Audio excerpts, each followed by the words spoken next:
Aujourd'hui, je vais vous montrer la Viorne cassinoïde. C'est l'arbuste que vous voyez là. Le tronc qui est ici, c'est un érable. Évidemment, c'est pas la Viorne.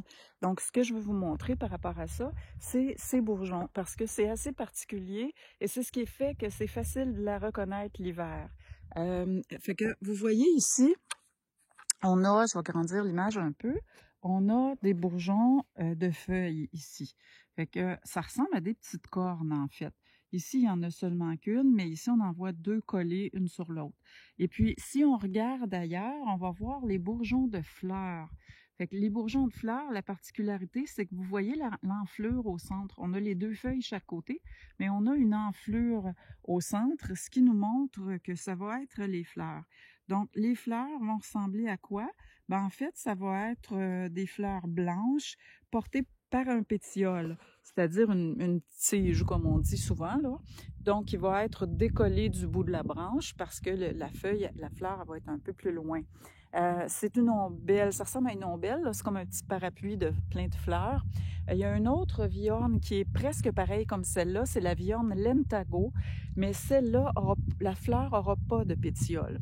La floraison est printanière, c'est dans les premiers arbustes qu'on va voir fleurir. On va les voir au bord des chemins, au bord des forêts, parce que c'est l'endroit qui a le plus de soleil. Vous voyez ici, je suis en pleine forêt, mais c'est assez clairsemé comme forêt, donc il y a de la place au soleil et c'est ce qui fait que l'arbuste va produire. Ça va donner un fruit qui va être, on appelle ça des drupes. Une drupe, c'est un peu comme une pêche, c'est un fruit charnu avec un noyau au centre. Le noyau de cet arbuste-là, il est plat. Le fruit, ce qui est particulier, comme beaucoup de viornes, c'est qu'il va y avoir un changement de couleur. On va passer du rose au rouge pâle, au bleu pâle, au bleu foncé, au noir. Alors, c'est vraiment beau parce que sur la même grappe de fleurs, de fruits, on a trois couleurs des fois. Et puis, le fruit, bon, il est comestible quand il est noir. Et s'il a commencé à ratatiner un peu, il va être plus sucré parce qu'il a perdu de son eau. Mais ce qui est important, en fait, pas important, mais ce qui est particulier aussi, c'est qu'il n'y a pas beaucoup de chair là-dessus, là, quand même. On n'est pas dans... C'est pas une cerise, là. C'est un peu plus petit que ça encore. Donc, il existe aussi, tant qu'à parler des viornes, il existe d'autres sortes de viornes au Québec. Il y en a 7 en tout.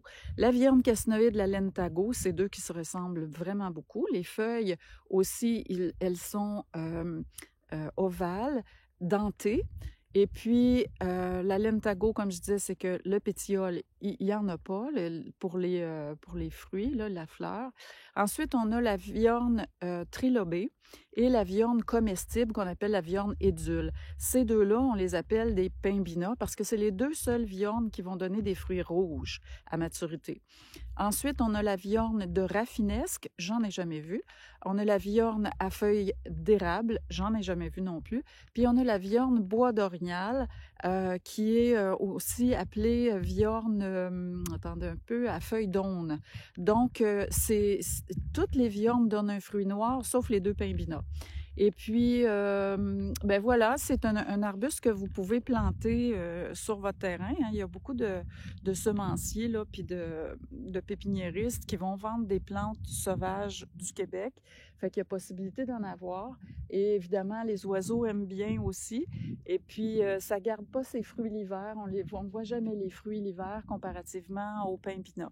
Fait que j'espère que ça vous a été instructif. Et puis, bonne recherche. En passant, peut-être vous dire que le tronc, souvent, il est brun, mais on dirait qu'il y a des taches noires de presque début de moisissure. C'est étrange, là, mais c'est comme ça. Et puis, c'est peut-être une petite caractéristique de plus pour vous aider à le reconnaître. Fait que, bonne découverte!